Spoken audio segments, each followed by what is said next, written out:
It must be hard. It must be hard being on the wrong side of truth when you consider that Roe v. Wade was built on a lie. Roe v. Wade comes from the name Wade, Henry Wade, the district attorney at Dallas. Roe comes from the name Jane, the pseudonym for Jane McCarvey. She said she was raped, later said gang raped. That was later proven not to be the case, and she herself admitted that she was told to say that to try to evoke sympathy. Jane McCarvey would later come to Christ, the lady who's Roe of Roe v. Wade. The first church she ever attended after she came to Christ, having been led to Christ by a good friend of many of us here, Flip Benham. The first church she ever came to was the church that I pastored. She circled the parking lot multiple times that morning, looking for Flip. He was standing on the steps of the church ready to welcome her. She was terrified to come to a church, but she came that day. She was welcomed. It must be hard to be on the wrong side of truth, to participate in what's called verbicide, that is the killing of the definition of words, to use words like safe abortion, like meaning safe murder, or rare, abortion rare, when Planned Parenthood last year arranged for the killings of 1/3 people. To use words like reproductive health, when they must know in their hearts it's reproductive death. It's hard being on the wrong side of the law. One might say, but wait a minute, isn't the law of the land? Well, yes, only if you participate in constitutional revisionism, judicial activism, if you violate the intentionality of the Constitution itself. It must be hard being on the wrong side of all these issues. It'd be hard being on the wrong side of science, sonograms, the silent scream. It must be terrible to be a part of an organization where you're terrified of the truth. You don't want youngsters to have parental notification. You don't want a 24-hour delay. You're terrified that someone may actually show what an abortion is like on television and swing the entire nation. It must be terrible to participate in contrast to social science, knowing you're damaging women. It must be hard to be on the wrong side of decency, late-term abortion, scissors jabbed into the back of the neck, the brain sucked out. It must be horrible to be on the wrong side of decency. It'd be hard to be on the wrong side of mercy. Standing in front of an abortuary in Dallas-Fort Worth a number of years ago, a young mother was coming in to have her severely deformed child aborted.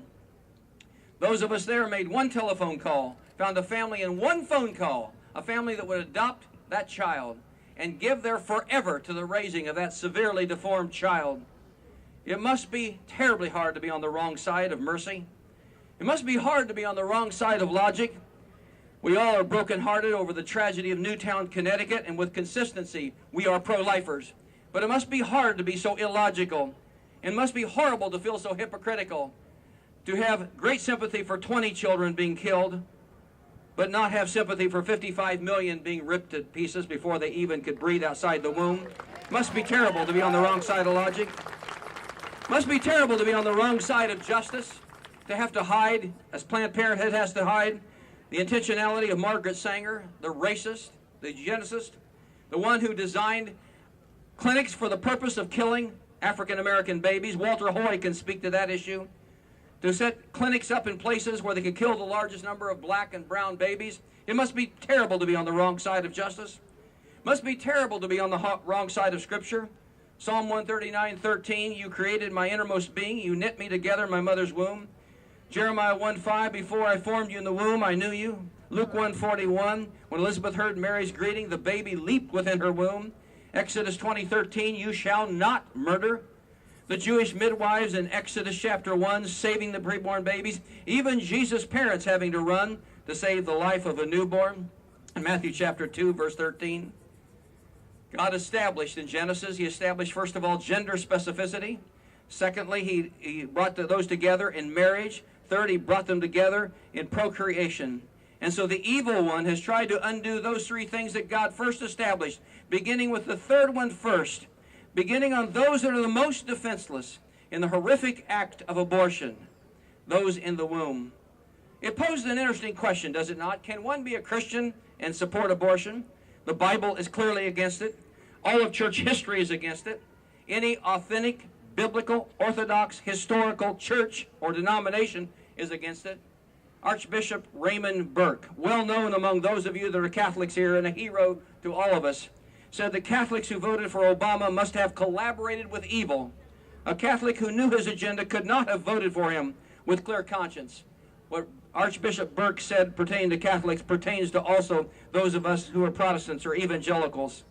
President Barack Obama said that, quote, waterboarding erodes the character of a nation, to which Archbishop Raymond Burke responded, my immediate question to Mr. Obama is, if waterboarding a suspected terrorist to get information to potentially save thousands of lives erodes the character of a nation, then what does shredding a baby to pieces in the womb supposed to do to this same character of the nation?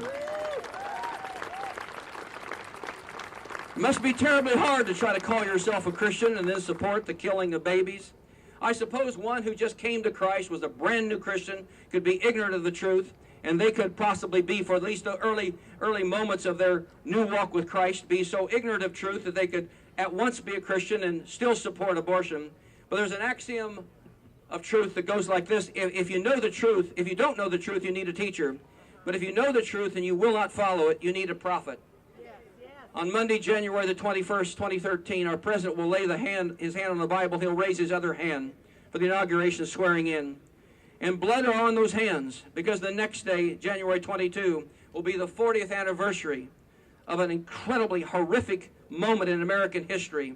And he has become the most pro-abortion president in the history of America. Someone close to the president must be the prophet Nathan, as someone was to David, and say, sir, thou art the man. And then the last thing, a couple things. It must be hard to be on the wrong side of history. I come from a small denomination called the Wesleyan denomination. It was founded for the purpose of freeing the slaves. It was the only denomination founded out of radical abolitionism. And then a few years later, after its 1843 founding in 1848, in Seneca Falls, New York, the first ever women's right to vote conference was held in a Wesleyan church. Those preachers were hated for their stand on slavery. Those early preachers were hated for their stand on the right of women to vote and women's rights issues. But people like Orange Scott, Leroy Sullivan, and Luther Lee, they've slipped into the woodwork of history to most of you, but they have been vindicated by history. It must be horrific to be on the wrong side of history. I've taken people on tours of Buchenwald in Germany, and people have said, where was the church when this murder of 6 million Jews was taking place? Someday, there will be tours of the abortuaries in America. And future Americans will say, where was the church during that time? And we will be able to say we were not silent. We were speaking out. It must be horrible to be on the wrong side of history. And it must be horrible to be on the wrong side of reality. I'm the father of 4 adopted children. My oldest daughter, when she was 12, standing before the county commissioners in where we were then living, in the heart of Dallas-Fort Worth, Texas, standing before the Tarrant County officials when they were deciding whether or not to allow abortion in the county-subsidized hospital. She entered her speech as a 12-year-old saying, I was an unwanted pregnancy, but I am a wanted child. Tom Vandergriff, who had previously been a member of Congress, came up to her and said, as one who served in Congress for a number of years, your speech is one of the greatest I have ever heard. It must be terrible to be on the wrong side of reality. Boys grow up to be men, girls grow up to be women. A man and a woman come together, they produce a baby, and they're made to desire and to protect that child. They're not made to kill and murder those within the womb of a woman. It must be hard. It must be very hard being pro-abortion. It must be incredibly hard to know that for every so-called unwanted pregnancy, as they label it, there is within that woman a very wanted child. 2 million couples waiting to adopt across America, we have been told. So allow me to review, if I can. You're on the right side of truth. You're on the right side of authentic constitutional law, properly understood within the framework of the intentionality of those who wrote it. You're on the right side of science. You're on the right side of decency. You're on the right side of mercy. You're on the right side of logic. You're on the right side of justice. You're on the right side of Scripture. You're on the right side of history. You're on the right side of reality.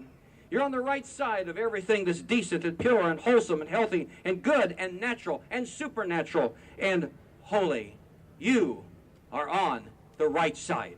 Way to go.